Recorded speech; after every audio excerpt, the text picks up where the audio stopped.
Kasaragod മൈലാട്ടിയിൽ KSRTC ബസ്സും സ്വകാര്യ ബസ്സും തമ്മിലുള്ള മത്സര ഓട്ടത്തിനിടെ അപകടം. സ്വകാര്യ ബസ്സിനെ മറികടക്കുന്നതിനിടെ KSRTC ബസ് സ്കൂൾ ബസ്സിലിടിച്ച് വിദ്യാർത്ഥികളടക്കം 4 പേർക്ക് പരിക്കേറ്റു. പരിക്കുന്നാൽ ഗുരുതരമല്ല. അരുൺ പൂപ്പറമ്പ കാസർഗോഡ് നൽകുന്നതിന്റെ വിശദാംശങ്ങൾ. അരുൺ, മത്സര ഓട്ടമാണ്, ബസ്സുകൾ തമ്മിലുള്ള മത്സരോട്ടമാണ്. അതിനിടയിൽ വിദ്യാർത്ഥികൾ കയറിയ ബസ്സിനിടിക്കുന്നു, അങ്ങനെ അപകടം.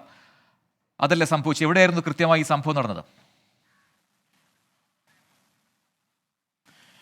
പ്രജിൻ, വൈകിട്ട് 4 മണിയോടെ ദേശീയപാതയിലെ മൈലാട്ടിയിൽ വെച്ചാണ് ഈ അപകടം ഉണ്ടായത്. നേരത്തെ സൂചിപ്പിച്ചതുപോലെ തന്നെ ബസ് റോഡരികിൽ നിർത്തി വിദ്യാർത്ഥികളെ ഇറക്കുകയായിരുന്ന സ്കൂൾ ബസ്സിന് പിന്നിൽ ഈ KSRTC ബസ് നിയന്ത്രണം വിട്ട് വന്നിടിക്കുകയായിരുന്നു എന്നതാണ് അവിടുന്ന് ലഭ്യമാകുന്ന വിവരം.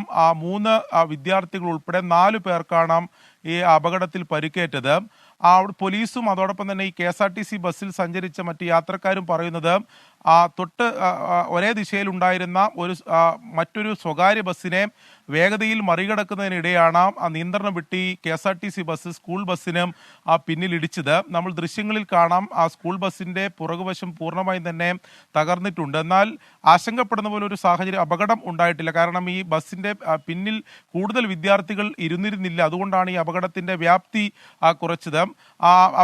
ഉടൻ തന്നെ അവിടെ ഉണ്ടായ പരിക്കേറ്റവരെ അടുത്തുള്ള സ്വകാര്യ ആശുപത്രിയിൽ പ്രവേശിപ്പിച്ചിട്ടുണ്ട്. പരിക്ക് ഗുരുതരമല്ല എന്നതാണ് നമുക്ക് ഇപ്പോൾ അവിടുന്ന് ലഭ്യമാകുന്ന വിവരം. എന്തായാലും പോലീസ് ഉൾപ്പെടെ ഇത് ഒരു മത്സര ഓട്ടമാണെന്ന് സ്ഥിരീകരിച്ചിട്ടുണ്ട്. നമുക്കറിയാം, ദേശീയപാതയുടെ നവീകരണ പ്രവൃത്തി ഉൾപ്പെടെ നടക്കുന്നതാണ്. അത്തരത്തിൽ വേഗതയിൽ പോകുന്നതിന് പരിമിതി ഉൾപ്പെടെ ഉണ്ട്.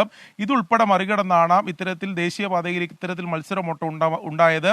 അതിനൊടുവിലാണ് ഈ അപകടം ഉണ്ടായിട്ടുള്ളത്. പ്രജിൻ, അരുൺ പൂപ്പറമ്പയാണ് കാസർഗോഡ് നിന്നും വിവരങ്ങൾ നൽകിയത്.